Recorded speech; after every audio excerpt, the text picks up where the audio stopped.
Dear students, इस video में अपन discuss करने वाले हैं basics of the parabola. Basics of the parabola. तो बेसिक्स ऑफ द पैराबोला में आज अपन क्या डिस्कस करेंगे, एक तो definition of the parabola, use of the definition, tracing of the parabola, important technical terms of the parabola and lastly अपन discuss करेंगे how to solve questions of parabola. Next भाई दोस्तों, पैराबोला जो है वो कोनिक सेक्शन की जान है कहना चाहिए। कोऑर्डिनेट ज्योमेट्री में आपको पता है 5 टॉपिक्स होते हैं और सारे के सारे टॉपिक्स किसी ना किसी मूविंग पॉइंट का लोकस होते हैं, चाहे वो स्ट्रेट लाइन हो, सर्किल हो, पैराबोला हो, इलिप्स हो और हाइपरबोला हो। तो जो पैराबोला, इलिप्स और हाइपरबोला, ये जो लास्ट के 3 टॉपिक्स है ना दोस्त, ये पैराबोला से अंडरस्टैंड करना होता है। अगर आपका पैराबोला आपको समझ आता है, आपको पैराबोला में अच्छा कमांड होता है, तो इलिप्स और हाइपरबोला बिलीव करिए आपकी पॉकेट में होंगे। तो अपन इलिप्स, हाइपरबोला और पैराबोला तीनों के लिए बेस की बात करने जा रहे हैं, बेसिक्स ऑफ द पैराबोला में। तो सबसे पहले दोस्तों अपन डिस्कस करेंगे डेफिनेशन ऑफ द पैराबोला। तो definition of the parabola upon define करते हैं पैराबोला को। तो यहां देखिए, एक कोई भी पी पॉइंट अपने को गिवन है x, y, जैसा कि मैंने बोला सारे के सारे कर्व्स, चाहे वो straight line, circle, parabola, ellipse और हाइपरबोला कोई भी क्यों ना हो, किसी ना किसी मूविंग पॉइंट का लोकस है। तो let the variable point moving point is px, y। और पैराबोला डिफाइन करने के लिए 2 इंपॉर्टेंट थिंग्स अपने को गिवन होनी चाहिए। एक पॉइंट गिवन होना चाहिए और एक लाइन गिवन होनी चाहिए। तो गिवन पॉइंट को दोस्त बोलते हैं focus. Let the given point and it is denoted by capital S can be defined by the ordered pair x1, y1। और नेक्स्ट एक लाइन अपने को गिवन होना चाहिए दोस्तों, जिसको अपन बोलते हैं डायरेक्ट्रिक्स। तो डायरेक्ट्रिक्स अपन ले लेते हैं दोस्त, इसकी इक्वेशन ले लेते हैं। General form of the line का जो इक्वेशन होता है वो अपन मान लेते हैं ax + by + c = 0, जहां पर a, b, c तीनों पैरामीटर्स अपने को गिवन है। मतलब ये यूनिक लाइन है, ये यूनिक पॉइंट है। कार्टेशियन प्लेन में x1, y1 की पोजीशन फिक्स्ड है और ये जो ax + by + c = 0 अपने पास है, ये भी इसकी भी इक्वेशन, इसकी भी लाइन की पोजीशन इसमें फिक्स्ड है। सिर्फ मूव कौन कर रहा है दोस्त? आपका p पॉइंट x, y। तो अभी हो क्या रहा है दोस्त, ये आपका गिवन लाइन आ गया है। इसको क्या बोला है मैंने? डायरेक्ट्रिक्स। और ये एक आपके पास गिवन पॉइंट आ रहा है s, x1, y1, जिसको अपन ने क्या बोला है दोस्तों? फोकस। तो ये डायरेक्ट्रिक्स आ गया, ये फोकस आ गया। यहां पर अपन एक मान लेते हैं p पॉइंट है x, y, जो कि मूव कर रहा है। और मूव कैसे कर रहा है दोस्तों कि इसकी गिवन पॉइंट ps, ये जो डिस्टेंस है 2 पॉइंट्स के बीच की, ये डिस्टेंस और जो डायरेक्ट्रिक्स के साथ डिस्टेंस है, यहां पर मैं फुट ऑफ परपेंडिकुलर ले लेता हूं m। तो ये जो pm डिस्टेंस है डायरेक्ट्रिक्स से और ये जो ps डिस्टेंस है फोकस से, ये दोनों आपस में बराबर है। और अगर ये डिस्टेंसेस आपस में बराबर है तो p पॉइंट का लोकस पैराबोला कहलाता है। तो मैं डेफिनेशन बोलने वाला हूं, ध्यान से सुनिएगा, ध्यान दीजिएगा, बहुत मजा आने वाला है आपको इस वीडियो में। और मैं यकीन के साथ कहता हूं, अगर आपने ये वीडियो एंड तक अच्छे से देखा तो पैराबोला में क्वेश्चंस सॉल्व करना आपको बहुत आसान होगा। तो इस वीडियो के माध्यम से माई गुरु का जो चैनल है, आप अगर देख रहे हैं तो इसको सब्सक्राइब करिए, जिससे कि नए जो वीडियोस अपने पास आएंगे डिफरेंट टॉपिक्स में, वो आपको बहुत हेल्प करने वाले हैं। 11th में, 12th में, जेई मेन और जेई एडवांस्ड में एंड अदर फील्ड्स में भी धीरे धीरे बहुत जल्दी हम वीडियोस लेके आएंगे। 9th के लिए, 10th के लिए, सभी क्लासेस के लिए वीडियोस लेके आएंगे। प्लस हमारे साथ में मोटिवेशन के भी वीडियोस आ रहे हैं। तो आप सब्सक्राइब करिए, लाइक करिए, शेयर करिए, ज्यादा से ज्यादा लोगों को आप भला करिए। भला करने में कोई बुरा नहीं होता है। चलिए अपन डेफिनेशन की बात करते हैं। तो पैराबोला की डेफिनेशन अपन यहां पर देखते हैं। Locus of any moving point p is called parabola if its distance from a given point and given line are equal। Yes, definition से अपने को पता चल रहा है कि P पॉइंट जो अपना था मूविंग पॉइंट, इसका फोकस और डायरेक्ट्रिक्स दोनों से डिस्टेंसेस इक्वल है। तो जो लोकस होगा P पॉइंट का वो एक पैराबोला होगा। पैराबोला होगा, ये अपन का लोकस आ गया। तो ये पैराबोला अपने पास लोकस आ रहा है दोस्त। और इस लोकस में देखो क्या क्या अपने को पता है दोस्त? डायरेक्ट्रिक्स पता है, फोकस पता है।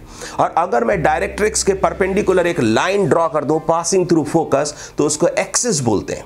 एक्सिस जिस पॉइंट पे पैराबोला को, लोकस को कट करेगा, उसको वर्टेक्स बोलते हैं। तो यहां पर वर्टेक्स आ रहा है दोस्त, यहां पर फोकस आ रहा है। डायरेक्ट्रिक्स पर एक्सिस जिस पॉइंट पर मीट करेगा उसको पॉइंट टी बोल रहा हूं मैं, वो पॉइंट टी आ रहा है। और यहां से एक बड़ा इंपॉर्टेंट कंडीशन अपने पास आ रहा है कि पैराबोला उस पॉइंट का लोकस है जो कि डायरेक्ट्रिक्स और फोकस से इक्वल डिस्टेंसेस पर मूव करता है।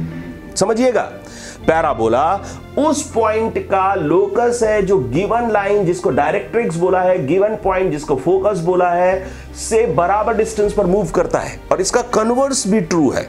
मैथमेटिक्स में कन्वर्स का बड़ा इंपॉर्टेंट रोल होता है दोस्तों। तो कन्वर्स भी ट्रू है, मतलब if any point lies at equal distance from directrix and focus, then it is on the parabola, or if any point is on the parabola then it will be at equal distances from the focus and directrix। तो ये जो vertex है ना दोस्त, ये parabola पर है, और अगर ये पैराबोला पर है पॉइंट तो ये फोकस से और डायरेक्ट्रिक्स से बराबर डिस्टेंस पर होगा। तो यहां पर नोट कर सकते हैं Vs इक्वल्स टू Vt।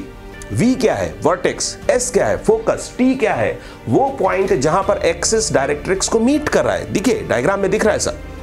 अब अपन यहां से बोल सकते हैं जो Vs है ये 1/4 ऑफ द लेटेस्ट रेक्टम होता है। तो Vs equals to 1/4 of the length of the latus rectum. अब लेटेस्ट रेक्टम क्या है दोस्त? नया पॉइंट आ रहा है, टेक्निकल टर्म्स नए नए आ रहे हैं, ध्यान दीजिएगा। तो अगर मैं एक्सिस के परपेंडिकुलर फोकस से पास होने वाला कोई लाइन ड्रॉ करूं तो वो A और B पॉइंट्स पे मीट करता है पैराबोला को, तो A और B को एंड्स ऑफ लेटेस्ट रेक्टम बोलते हैं और AB लाइन को लेटेस्ट रेक्टम बोलते हैं। तो लेटेस्ट रेक्टम को डिफाइन कर सकते हैं, यहां पर चेक कर सकते हैं, latus rectum is double ordinate passing through focus. Double ordinate क्या होता है दोस्त? Any line perpendicular to the axis of the parabola. तो डबल ऑर्डिनेट है any line perpendicular to the axis of the parabola. Check कर सकते हैं ये एनी लाइन है, कोई भी line perpendicular to axis of the parabola. लेकिन अगर वही फोकस से पास हो रही है दोस्तों तो लेटेस्ट रेक्टम होगा 1/4 of the latus rectum, Vs होगा या Vt होगा। तो ये सब अपन ने इंपॉर्टेंट जो पॉइंट्स, आप देखिए एक बार जल्दी से चेक करते हैं क्या क्या पता है अपने को। डायरेक्ट्रिक्स पता है, फोकस पता है, एक्सिस पता है दोस्तों, उसके बाद V वर्टेक्स पता है। अब V वर्टेक्स पर अगर मैं एक टेंजेंट ड्रॉ कर दूं तो ये टेंजेंट एट द वर्टेक्स भी अपने को पता है। अब ये पैराबोला जनरल पैराबोला है, ध्यान दीजिएगा, ये जनरल पैराबोला है, ये स्टैंडर्ड पैराबोला नहीं है। अभी तक मैंने ये नहीं कहा है कि वर्टेक्स ओरिजिन पॉइंट है। कुछ लोगों को ऐसा लग रहा होगा कि एक्सिस ऐसा आ रहा है तो ये एक्स एक्सिस है। दोस्तों ये एक्स एक्सिस नहीं है, ध्यान रखिए, नहीं तो लफड़ा हो जाएगा। वर्टेक्स ओरिजिन नहीं है, एक्सिस एक्स एक्सिस नहीं है, tangent at the vertex Y axis नहीं है, ध्यान रखिए। डायरेक्ट्रिक्स जो है वो वाई एक्सिस के पैरेलल नहीं है। तो ये एक जनरल पैराबोला है जिसके लिए डायरेक्ट्रिक्स जो है वो general form of the line था। कोई भी लाइन ax + by + c को 0 पर ने लिया है। फोकस एक्स एक्सिस पर नहीं है क्योंकि इसके कोऑर्डिनेट्स हैं x1, y1। तो अगर मैं इस पैराबोला को ऐसे घुमा दूं, इस पैराबोला को अगर मैं ऐसे घुमा दूं तो इसका एक्सिस स्लांटेड हो जाता है, तो ये स्लांटेड पैराबोला है। फिर मैं पैराबोला को ऐसे घुमा सकता हूं, पैराबोला को मैं इस तरह से किसी भी डायरेक्शन में ले जा सकता हूं। ये सारे के सारे पैराबोलाज हैं और ये सारे पैराबोलाज जो हैं ये general form of the parabolas कहे जाते हैं। These all are called general parabola। Standard parabola JEE के सिलेबस में, खुश हो जाइए बच्चों, जनरल पैराबोला अपने सिलेबस में नहीं है। ये कितना खतरनाक था, घूमता हुआ स्लांटेड पैराबोला, सभी तरह के पैराबोलाज इसमें थे। तो ये पैराबोला चांस की बात है, अच्छी बात है, मजे की बात है कि ये जेई के सिलेबस में नहीं है। जेई के सिलेबस में है सिर्फ स्टैंडर्ड पैराबोला। स्टैंडर्ड पैराबोला का मतलब वर्टेक्स ओरिजिन पॉइंट पे होगा, एक्सिस एक्स एक्सिस होगा, tangent at the vertex Y axis होगा, तो पैराबोला स्टैंडर्ड पैराबोला होगा। तो स्टैंडर्ड पैराबोला दो पैराबोलाज स्टैंडर्ड के केस में जेई के सिलेबस में है। एक है y² = 4x, ये ओपनिंग राइट होता है। a अगर पॉजिटिव है तो a <0 के केस में ओपनिंग लेफ्ट होगा, और x² = 4ay दूसरा स्टैंडर्ड पैराबोला है। ये या तो ओपनिंग अपवर्ड्स होगा या ओपनिंग डाउनवर्ड्स होगा। a < 0 के केस में ओपनिंग अपवर्ड्स होगा, a <0 के केस में ओपनिंग डाउनवर्ड्स होगा। चलो जी अपन आगे की स्टोरी शुरू करते हैं। Parabola general form of the parabola की इक्वेशन डिफाइन करते हैं। तो ये सब हटा देते हैं दोस्तों और अपन आते हैं इक्वेशन ऑफ द पैराबोला में। इक्वेशन के लिए अपने को दिया क्या है दोस्तों? सबसे पहले गिवन कंडीशन है PS = PM। PS = PM अपने को दिया है, ध्यान रखिएगा दोस्त। S क्या था? Focus x1, y1। PM क्या है? Distance from the directrix. D directrix अपन ने यहां पर डिफाइन किया था, आपको याद होगा। D डायरेक्ट्रिक्स था ax + by + c = 0। तो अब अपन यहां पर ये दोनों डिस्टेंसेस हैं दोस्तों, ध्यान रखिएगा, ये दोनों डिस्टेंसेस हैं। PS भी डिस्टेंस है, PM भी डिस्टेंस है, और दोनों डिस्टेंसेस पॉजिटिव है। ये पॉजिटिव है इसलिए इनकी स्क्वायरिंग कर सकते हैं। क्लियर। लेकिन हर केस में स्क्वायरिंग करना अलाउड नहीं होता है, ये लफड़ा हो सकता है। ध्यान दीजिएगा, अगर x बराबर 2 है और आपने स्क्वायरिंग कर दिया तो x स्क्वायर इक्वल टू 4 है। अगर मैं स्क्वायरिंग आपने किया है, इसका उल्टा कर दूं, स्क्वायर रूट ले लूं, स्क्वायर रूट लूंगा तो x equal two plus minus 2 होगा। ये लफड़ा है दोस्तों, ध्यान रखिएगा। यहां पर लफड़ा हो गया, एक्स्ट्रा रूट आ गया है -2 जो कि अलाउड नहीं है। ऐसा क्यों हो रहा है? क्योंकि x वेरिएबल है जो कि पॉजिटिव नेगेटिव दोनों हो सकता है, जबकि 2 पॉजिटिव था। तो इसलिए कभी भी जब तक दोनों साइड्स पॉजिटिव नहीं है तब तक स्क्वायरिंग नहीं करते हैं। स्क्वायरिंग करने से कोई एक्स्ट्रा चीज आने की संभावना होती है, ध्यान रखिएगा। एजी का फंडा। अब अपन यहां पर लफड़ा हो जाता है, तो लफड़ा जहां भी होगा वहां पर रिमूव करके अपन ध्यान रखेंगे उसको एजी के फंडे के नाम पे। क्लियर। तो अपन आते हैं दोस्तों यहां पे PS इक्वल्स टू PM, अपन इक्वेशन की बात करने जा रहे हैं। Squaring PS square equals to PM square अपन ने लिख दिया है दोस्तों। PS क्या है? डिस्टेंस बिटवीन 2 पॉइंट्स है। पहला पॉइंट क्या था दोस्तों? वेरिएबल पॉइंट Px, y, और दूसरा पॉइंट था Sx1, y1। तो यहां पर जल्दी जल्दी चेक कर लेते हैं अपन इक्वेशंस के फॉर्म में, थोड़ा सा ध्यान दीजिएगा। PS स्क्वायर है x minus x1 whole square plus y minus y1 whole square. This is distance between 2 points square equals to PM square है distance of Px, y point from the line, general form of the line ax plus by plus c equal to 0। तो ये आ जाएगा दोस्तों mod ax plus by plus c divided by root under a square plus b square whole square. अब ये जो root under a square plus b square है, इसको अपन बाहर निकाल सकते हैं। a square plus b square होगा, इसको क्रॉस मल्टीप्लाई कर दीजिए। क्रॉस मल्टीप्लाई करेंगे दोस्त, नेक्स्ट लाइन बनेगा a square plus b square, ध्यान से देखते रहिएगा, into x minus x1 whole square plus y minus y1 whole square. Kindly check carefully. तो यहां पर इक्वल्स टू आ रहा होगा ax plus by plus c whole square. अब देखिएगा दोस्तों, a square x square, a square x square दोनों साइड से कैंसिल होगा, b square y square, b square y square दोनों साइड से कैंसिल होगा, और उसके बाद बचेगा क्या? ध्यान से, बहुत ही इंटरेस्टिंग इंपॉर्टेंट कंडीशन आने वाली है, कहीं इधर उधर ध्यान मत भटकाइएगा। तो यहां पर जो नेक्स्ट लाइन आने वाली है उसमें बच रहा है b स्क्वायर x स्क्वायर और a स्क्वायर y स्क्वायर और -2abxy, ये तीनों टर्म्स मिल करके परफेक्ट स्क्वायर बना रहे हैं। हाउ ब्यूटीफुल इज दिस, कितना खूबसूरत नजारा है कि भाई ये तीनों टर्म्स मिल करके परफेक्ट स्क्वायर बना रहे हैं। तो इसको मैं लिखना चाहता हूं bx minus ay whole square plus something into x plus something into y plus some constant equal to 0। यहां पे x और y वाले टर्म में या कांस्टेंट वाले टर्म में अपना कोई इंटरेस्ट नहीं है, अपना इंटरेस्ट था सेकंड डिग्री टर्म्स में, और सेकंड डिग्री टर्म्स एक परफेक्ट स्क्वायर बना रहे हैं दोस्त। या मोटा मोटा आइडिया चिपका देते हैं दोस्त रूल की तरह से। क्या आइडिया आ रहा है कि इन case of parabola second degree terms form a perfect square. In case of parabola, फिर से देखिए, second degree terms form a perfect square, लेकिन इसका उल्टा ट्रू नहीं है, converse is not true, be careful, लफड़ा हो जाएगा। तो ये एजी का फंडा नंबर 2। तो यहां पर आ रहा है दोस्त कि भाई second degree terms perfect square अगर है तो वो पैराबोला हो भी सकता है, नहीं भी हो सकता है, लेकिन पैराबोला के केस में second degree terms perfect square पक्का बनाते हैं। लेकिन अगर second degree terms perfect square बना रहे हैं तो जरूरी नहीं है कि ये पैराबोला हो, ये स्ट्रेट पेयर ऑफ लाइंस भी हो सकता है, 2 स्ट्रेट लाइंस भी हो सकता है। तो ध्यान रखिए, एक बहुत इंपॉर्टेंट चीज बताता हूं, जेईई मेंस और एडवांस्ड ऑब्जेक्टिव एग्जाम्स हैं तो कई बार आंसर्स को रूल आउट करके भी बड़े अच्छे अच्छे क्वेश्चन से सॉल्व हो जाते हैं। तो अगर 4 ऑप्शंस दिए हैं कि लोकस को आइडेंटिफाई करिए, पहला ऑप्शन सर्किल, दूसरा पैराबोला, तीसरा एलिप्स, चौथा हाइपरबोला, तो फिर आपको डेल्टा और h स्क्वायर माइनस ab निकालने की जरूरत नहीं है। जब तक पेयर ऑफ लाइंस ऑप्शंस में नहीं है तब तक आप जरूरी नहीं है डेल्टा और h स्क्वायर माइनस ab निकालें। खटाक से देखिए, आपने लोकस निकाला, खटाक से देखा x स्क्वायर का टर्म, y स्क्वायर का टर्म, xy का टर्म, अगर वो परफेक्ट स्क्वायर बनाते हैं, आपको नहीं बनाना है दोस्त, वो ऑटोमेटिकली बनाएंगे। अगर वो परफेक्ट स्क्वायर ऑटोमेटिकली बनाते हैं तो पक्का 100% वो पैराबोला मार्क किया जा सकता है और आपका आंसर कोई भी करेक्ट होने से नहीं रोक सकता। क्लियर?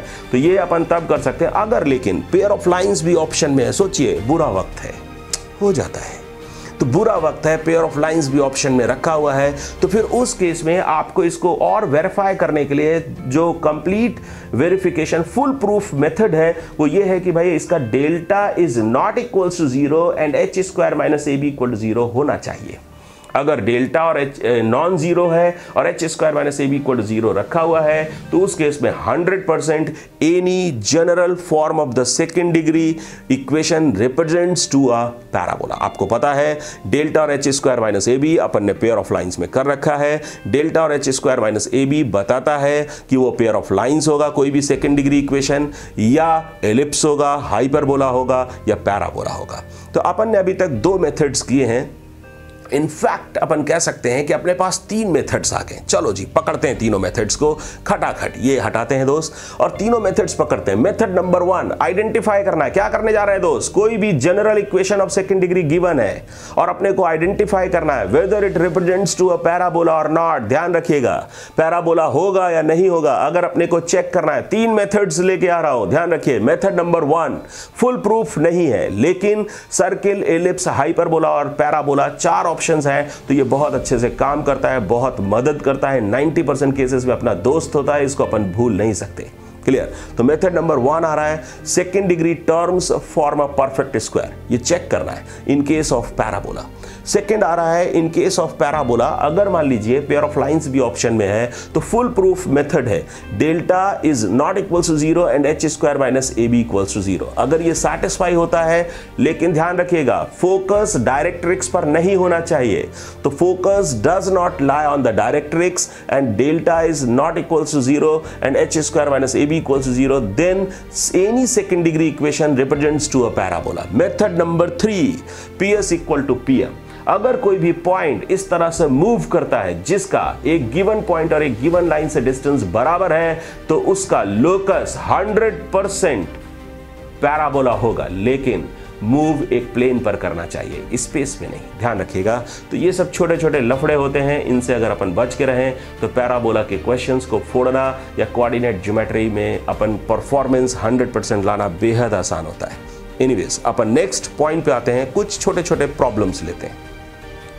दोस्तों सिर्फ 3 प्रॉब्लम्स मैं डिस्कस करूंगा और मेरा बिलीफ है ये 3 प्रॉब्लम्स आपको पैराबोला में एक थॉट प्रोसेस, आपके थॉट स्विच जो है वो ऑन कर देंगे। आपका थॉट प्रोसेस ऑन होगा, थिंकिंग आपकी आएगी कि कैसे पैराबोला के क्वेश्चंस में सोचना चाहिए। एनीवेज अपन फर्स्ट क्वेश्चन जो है ये लिखा हुआ है, आप चेक करिएगा। x बराबर अपने को 1 minus T plus T square दिया है, y बराबर 1 प्लस टी स्क्वायर दे रखा है और locus of P x y point identify की बात कर रहा है। मतलब लोकस पूछ नहीं रहा आपसे सिर्फ पूछ रहा है कि लोकस को आइडेंटिफाई कर दीजिए। आईआईटी में आया हुआ क्वेश्चन है। तो अगर लोकस वो पूछ रहा है कि भाई पैराबोला होगा, एलिप्स होगा, हाइपरबोला होगा, सर्किल होगा, क्या होगा, बस ये जानना चाहता है आपसे। तो अपन क्या कर सकते हैं दोस्त, ये parametric form of the curve है। देखिए लिखा हुआ है t belongs to r a parameter, तो ये parametric form of the curve है। अब इस क्वेश्चन को सॉल्व करने के लिए या किसी भी पैरामीट्रिक फॉर्म से अगर आपको कर्व का पता करना है तो उसके लिए बेस्ट तरीका होता है पैरामीट्रिक फॉर्म से पैरामीटर को हटाइए और एक्स वाई में एक इक्वेशन लेके आइए, वही इक्वेशन आपके लोकस का इक्वेशन होगा। तो अपन क्या कर सकते हैं दोस्त, टी को हटाना है। अपना ऑब्जेक्टिव क्या है, टी को हटाना। तो टी को हटाने के लिए आप y में से x को सब्ट्रैक्ट कर दीजिए। y वाले को मैं सेकंड इक्वेशन बोल देता हूं, x वाले को फर्स्ट इक्वेशन बोल देता हूं। सेकंड माइनस फर्स्ट अगर अपन करें तो यहां से दोस्त अपने पास आ रहा है y minus x equals to 2t। तो यहां से t बराबर अपन निकाल सकते हैं y माइनस एक्स अपॉन 2, उठा करके फर्स्ट और सेकंड किसी में भी रख दीजिए। तो जैसे ही आप फर्स्ट इक्वेशन में इसको पुट करेंगे तो आप चेक करिए यहां पर, देखिए दोस्त नेक्स्ट लाइन में सॉल्व करते ही सेकंड डिग्री टर्म्स जो है वो एक परफेक्ट स्क्वायर बना रहे हैं, आंखों में चमक।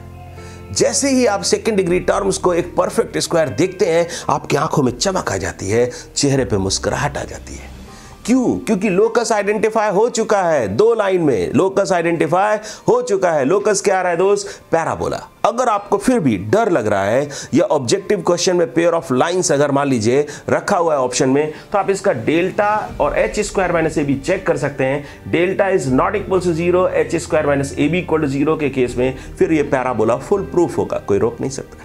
क्लियर? एक और क्वेश्चन लेता हूं, बड़ा खूबसूरत क्वेश्चन है। यहां देखिए क्वेश्चन लिखा हुआ है, चेक करिए। Identify the locus of centre of the circle which touches to a given line and a given point बोल रहा है सर्कल के सेंटर का लोकस आइडेंटिफाई करिए जो कि एक गिवन लाइन और एक को टच करता है और गिवन पॉइंट से पास होता है। ध्यान दीजिए दोस्तों, भाई एक अपने पास, ठीक है, मान लेते हैं कि भाई ये एक सर्किल अपने को दिया हुआ है। अब ये सर्किल है और ये एक लाइन अपने को दी हुई है जो कि सर्किल को टच कर रहा है, और यहां पर एक कहीं पॉइंट मान लेते हैं दोस्त, ठीक है, ये पॉइंट अपने को सर्किल पर दिया हुआ है। तो ये आपका गिवन पॉइंट है, ध्यान रखिएगा, ये पॉइंट गिवन है, यहां पर लिख देता हूं गिवन। ये लाइन भी अपने को गिवन है दोस्त, यहां पर लिख देता हूं गिवन, बड़ा बड़ा लिख देता हूं भाई, ये गिवन है, ये भी गिवन है, ध्यान रखिएगा। और एक थर्ड पॉइंट है, मूविंग पॉइंट, कौन सा? इसका सेंटर, इसका जो सर्किल है उसके सेंटर का लोकस आइडेंटिफाई करना है जो कि गिवन लाइन और गिवन पॉइंट को टच करता है। ध्यान रखिएगा, ये जो सेंटर है ये मूव कर रहा है, ऐसा सेंटर है, क्योंकि बहुत सारे सर्किल्स हो सकते हैं, ऐसे बहुत सारे सर्किल्स हो सकते हैं जो इस लाइन को टच करें और इस पॉइंट से पास हो। थोड़ा सोचिए, दिमाग में सोचिए, मन की आंखें खोलिए और सोचिए कि इस लाइन को टच करने वाले और इस पॉइंट से पास होने वाले और भी बहुत सारे सर्किल्स हो सकते हैं, और उन सारे सर्किल्स का अलग अलग सेंटर होगा। और जब सारे सर्कल्स का अलग अलग सेंटर होगा और उन सेंटर्स को जब आप ज्वाइन करोगे, वो जो कर्व अपने पास आएगा उसी लोकस को आइडेंटिफाई करने की बात कर रहा है। ये है प्रॉब्लम। तो अब ये जो सेंटर है दोस्त, ये सेंटर जैसे ही आपने देखा कि भाई इस अगर ये टेंजेंट है, इसका टेंजेंट से डिस्टेंस कितना होगा? रेडियस। इस पॉइंट गिवन पॉइंट से डिस्टेंस कितना होगा? रेडियस। तो आपने देखा सेंटर का गिवन पॉइंट से और एक गिवन लाइन से डिस्टेंस बराबर है, आंखों में चमक। फिर से लोकस इज पैराबोला। ऐसा क्यों हो रहा है दोस्त? क्योंकि ये जो पॉइंट है वो इस तरह से मूव कर रहा है कि इसका एक गिवन पॉइंट और गिवन लाइन से डिस्टेंस आपस में बराबर है, मतलब PS equals to PM satisfy हो रहा है। तो अपन बोल सकते हैं PS equals to PM is satisfied by the centre of the circle, that is why locus is parabola. This is your answer.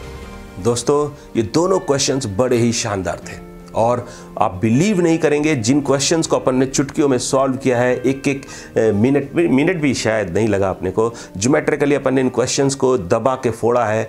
ऐसे ये क्वेश्चंस 5, 10 मार्क के सब्जेक्टिव प्रॉब्लम्स हैं JEE एडवांस्ड के।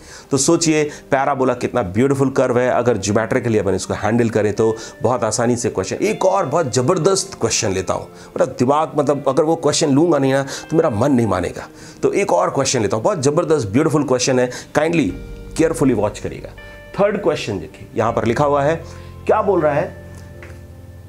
सर्किल के सेंटर का लोकस आइडेंटिफाई करिए जो कि एक गिवन लाइन और गिवन सर्किल को टच करता है। सोचिए, एक सर्किल गिवन है जिसको वो एक्सटर्नली टच कर रहा है, और एक लाइन गिवन है जिसको वो टच कर रहा है, और एक उसी जो वेरिएबल सर्किल है उसके सेंटर का लोकस है। तो समझ लेते हैं दोस्त, मान लेते हैं भाई एक लाइन अपने को गिवन है। क्या क्या गिवन है? Given that a line, line कौन सा गिवन है चेक करिए, x = 5 लिखा हुआ है, x = 5 लाइन गिवन है। सर्किल क्या गिवन है? देखिए दोस्त, इक्वेशन में क्या गिवन है? Circle given circle x - 1 whole square plus y - 1 whole square = 1। ये सर्किल अपने को गिवन है। एक मूविंग पॉइंट मान लेते हैं दोस्त, कौन सा मूविंग पॉइंट होगा? उस वेरिएबल सर्कल का सेंटर जिसका अपन से लोकस निकलवा रहा है। तो उस पॉइंट सेंटर को मान लेते हैं, वेरिएबल सेंटर को मान लेते हैं CX, Y।